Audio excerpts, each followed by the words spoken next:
watching Captains of Industry here on CNBC Africa. I'm chatting to entrepreneur Gidon Novick. It's a pleasure to see you in a much more relaxed and informal setting, Gidon. We're used to interviewing you in an office. Firstly, it was obviously Air Kalula, which was much of your career to date, and then into the Discovery fold, and now Salsa, this incredible Mexican restaurant. I want to take a step back though. Probably now it's a long time ago, but talk to me about leaving the airline industry and moving into the health environment with Discovery. Yeah, so the airline industry was, I spent many years there. It was always a dream of mine. My dad was in the business and it was always something I wanted to do, and I'm incredibly glad that I did it, but it's a very, very tough, kind of exhausting industry. Well, you're at the mercy of the oil price, number one, although I suppose today it's working in the right direction for the airline industry. It is, and I mean massively cyclical, which was, so many factors beyond our control, which was difficult. But an amazing industry to learn, highly operational. It just had a bit of everything. It was, you had to be on top of literally everything. And it was a brilliant kind of learning ground. Do you miss it? I don't miss it. I fly a lot, and I can tell you I'm so glad when I get on a plane that I can just sit back and relax, literally sit back, relax and enjoy the flight, because when I was working there I could never do that because there were just so many things happening and so many things to look out for. Talk to me about your time at Discovery, because straight after the airline industry you went to Discovery to head up Vitality South Africa. Yeah, so it was, the foundation of it was a relationship that I built with the Discovery team during my days at Kalula. Kalula obviously became a very big partner on the Vitality program and still is today. So it was built on relationships, and there was an opportunity to run the Vitality program, which I always admired and I always kind of aspired to doing something with. And it's an amazing program. It was an outstanding 2 years. You get to deal with the best brands out there. I spent a lot of time with brands like Virgin Active, Woolworths. Bringing Woolworths on board was a great thing for the program. You moved from Vitality to Chief Digital Officer. Why the move? And tell me a bit about your portfolio as Chief Digital Officer. Yeah. So Discovery, like many companies, and particularly big companies, are trying desperately to get onto the kind of technological wave. I think technology is changing much faster than most of us can get our heads around. And the role was really around helping Discovery get its head around the changes in technology, what it means for business, what it means for the insurance business, what it means for clients. And the changes are dramatic and continue to be dramatic. So the role really was to, from a group perspective, just to understand the environment, the external environment, and then try and figure out a way for a big company, and big companies, as you know, move slowly, and technology moves fast. So how does a big company with so much legacy actually get onto the technological wave? And that really was what the role was about. So in terms of the timelines, 2 years as head of Vitality South Africa within the Discovery Group, and then into the digital fold. How long did you hold down that position? That was for a year. And why did you move? Yeah, I mean, I've been quite itchy for a long time, to be honest, and really wanted to get out into the world, the entrepreneurial world. I suppose it's been what I've always wanted to do, and even during my involvement with big companies like Air Kalula and Discovery, I was always very interested and motivated by the entrepreneurial side or intrapreneurial side, where new businesses or new ideas were being formulated and built. Now, many entrepreneurs aren't brave enough to make that leap of faith. What triggered your decision to leave that cushy office and say, right, I'm going it now as an entrepreneur? Yeah, I think it's a combination of things. One is some element of financial security. So I think to have to be in a position to not have to worry about where the bills are. It's easy to say just jump out of a corporate. The reality is it's much easier when one doesn't. There's enough to worry about without having to worry about the bills being paid. So that was the one thing. The other thing is obviously you accumulate experience over time. Experience is valuable. I mean, we continue to learn each and every day in business something new, but there is a kind of a critical mass of experience that I felt that I'd gained, and the time was right. my personal view is that the days of big corporates are over. You know, it's the time of the entrepreneur. Technology obviously helps, I think, entrepreneurs incredibly, and it's much easier now to get going as a small business than it was. No, I wouldn't have. Did you foresee a restaurant in your future? Yeah. So firstly, I'm not an expert at all in the restaurant business, and one of my learnings, I guess, over my career is to find the right people to partner with. I happen to have the most incredible Greek friends. Greek people, many Greek people, grow up with food. You know, they are running restaurants from their early teens. And I have a group of very close friends, you know, who have gotten me involved in the restaurant trade, and are incredibly good at it. And I love, obviously, the branding side, the concept side, and Salsa's one manifestation of that. And it's just been incredibly exciting, you know, to see all the pieces come together. Pieces have come together. What growth are you heading for when it comes to Salsa? Yeah, so I think, you know, there's a lot of one-off restaurants that are successful, that are kind of owner-run restaurants. The big challenge in the food business is how to scale and how to build something of scale. And that's what we'd like to do. So with Salsa, we think we've got a formula. It's a formula that works. It's a formula based on the fact that people are eating out more than they ever have before. So you're not worried about the health of the South African consumer, and that we could see this trend to eating out reverse quite quickly? Well, you know, food's become so affordable as well. So if you compare the cost of eating out, particularly for a couple, let's say, versus going home, buying the ingredients and cooking a meal, it's actually become very affordable to eat out. And there's so many options in terms of eating out. And people more and more are looking for healthier options and fresher options.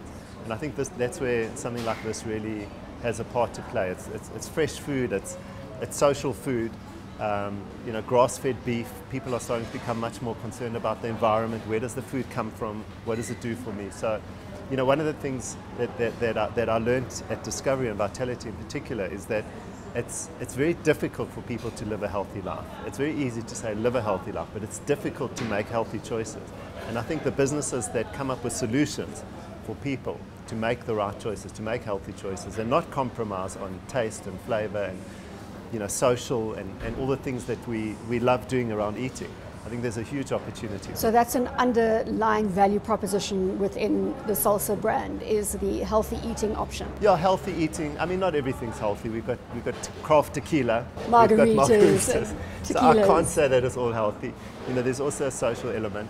But I think that is certainly a very, very big part of it. In terms of just setting up a Mexican chain, was there a gap? You know, whether you mentioned you've got a lot of Greek friends, you didn't go the Greek route in terms of a restaurant.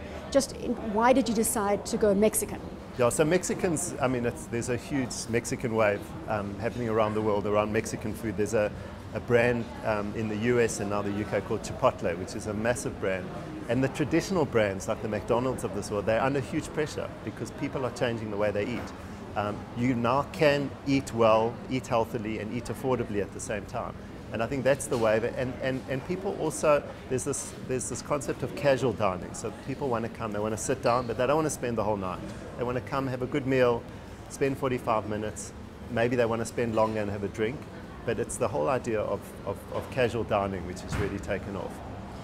I want to go back to something that you said earlier, and that is, if I can translate it into my own words, is that you were fortunate enough to have the money to become an entrepreneur and to go into different avenues.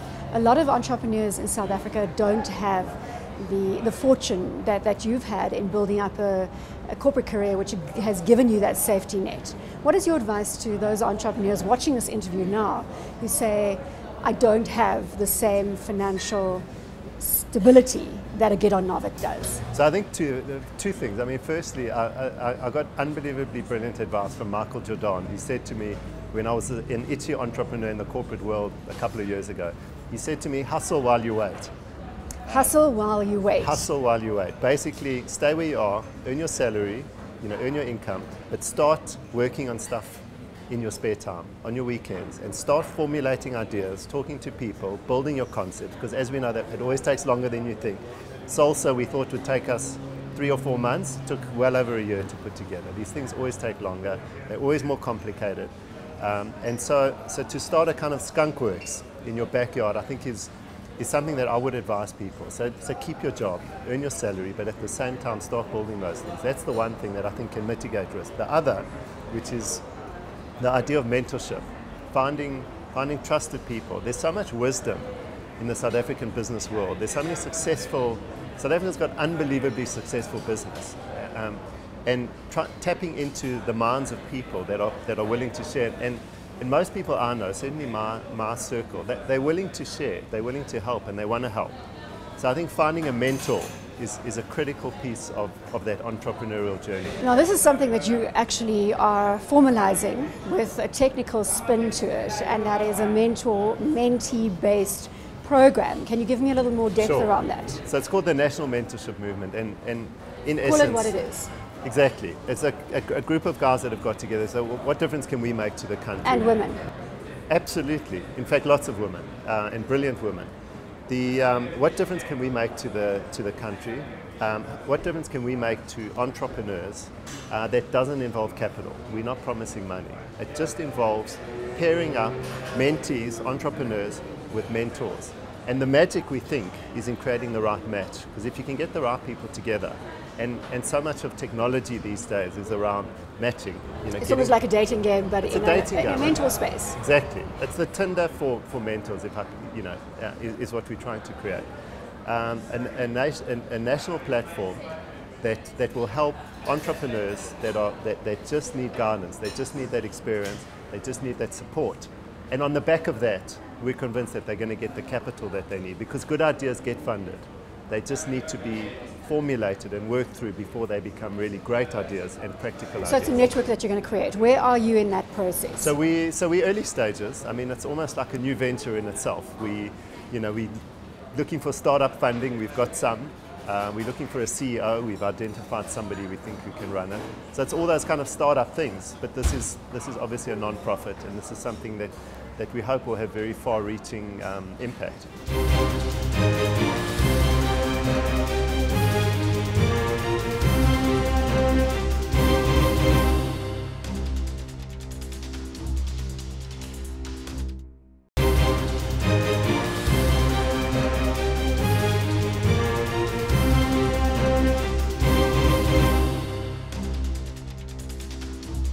Coming back to the food aspect, Salute is another venture within the broader Salsa branding, I assume, and this is a delivery of healthy food to offices. Sounds good. Yeah. This looks good. Yeah, so thank you. Sure, and that smells fantastic, talking about food. Excellent. So the thing is, people want to eat healthily. They know that, so of all the things you can do to improve your health, eating better is the number one. So people will tell you, you've got to exercise, they'll tell you, you've got to go to the doctor, you've got to have your checkup. Eating properly is by far and away the most important thing you can do to improve your health. That's the starting point. But it's very, very difficult to eat healthily. Why is it difficult? Because healthy food is not easily available. It's not always affordable. It doesn't always taste that good. So generally, it's the stuff that's worst for us that tastes the best. So how could we kind of solve the problem of firstly making healthy food taste delicious? Secondly, making healthy food affordable.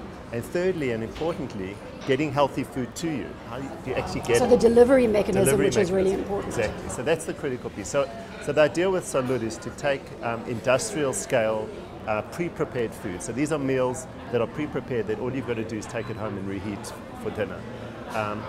They've got to be delicious.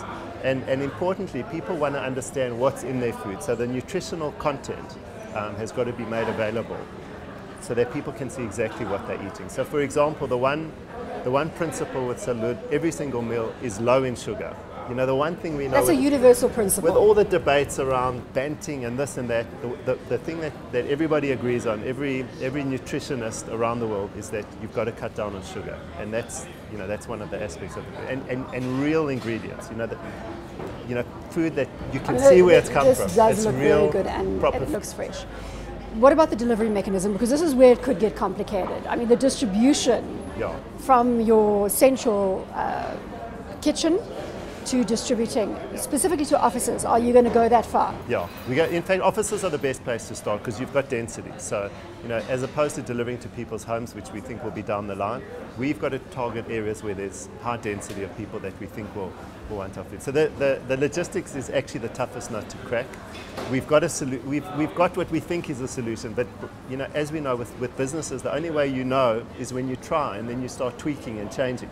We've got a distribution model. It uses a tuk-tuk vehicle which is refrigerated, which effectively brings the meals from the factory in a refrigerated vehicle and delivers them to. Have you launched? We're launching next week. Next week? Next week, yeah. And how many people have you got? Is this kind of like you're doing this with partners, the same partners as the Salsa restaurant?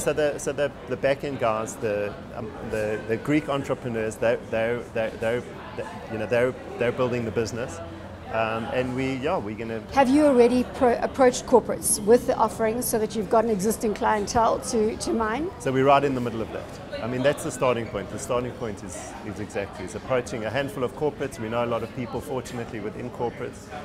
We know, I've experienced within corporates the difficulty of actually finding good quality food to eat while you're stuck in an office building. You're the marketing branding guru. Thank you. Have you set about branding and marketing Salute appropriately? Are you going to do widespread television campaigns, or are you going social media route? We can't afford TV.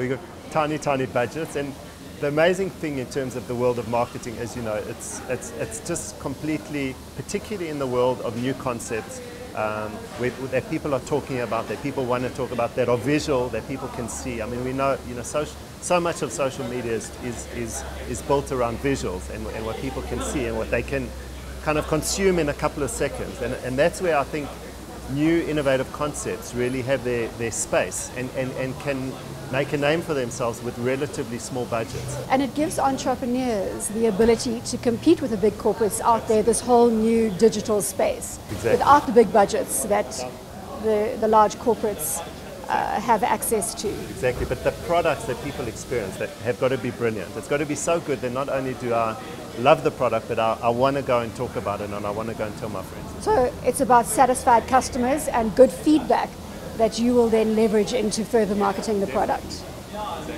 Let's talk about the investment industry, because there are a lot of different things that you're doing now that you've probably too many. Well, this is what entrepreneurs do. It's not having all your eggs in one basket. You've long been of the philosophy that the investment industry is one that the fees are too large for the end consumer at the end of the day. We need to encourage savings as a culture, investment as a culture within the South African broader consumer environment. And you can't do that if it's only for the elite. Is this sounding... Yeah, I mean, first it's an industry that I'm learning, so I'm by no means an expert, but a couple of observations about the industry. The one is that the consumer, the investor, in the South African context, is on a hiding to nothing in the current industry structure. They have no idea what fees they're paying, and they're generally paying way too much. As we know from the power of compounding, if you're paying a couple of percent or even 1% too much on your investments every year, the compound effect of that over the lifetime of your savings or over your employment is massive.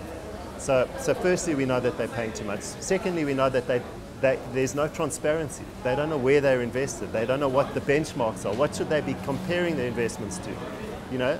If somebody says to me they made 10% last year and they're doing well, I say, well, 10%... Against what? What is the benchmark? So there's very, very poor transparency in the industry. The fees are way too high. There's an intermediary force that is highly incentivized to sell you products that work for them and not necessarily for you. And what I've learned through 10X and my involvement with 10X and that's under Stephen Nathan. Under Stephen Nathan, who has just got an unbelievably crisp, pure understanding of long-term investment, is that it doesn't have to be that complicated. Things like index-based investing, where you are effectively investing in the market, which most of us are anyway, but you're investing it in the market in a very, very efficient way, and you're paying a low fee. It's what Warren Buffett says. Index investing is the way to go. So yeah, I mean, to get Warren Buffett's endorsement, that should say a lot. But yet, the industry has got a long, long way to go. I think technology is going to play a critical part in, because what technology does is it can take the complex and make it simple. So yes, there are people that are spending their days and nights researching and really understand the investment world, but that's a tiny, tiny minority.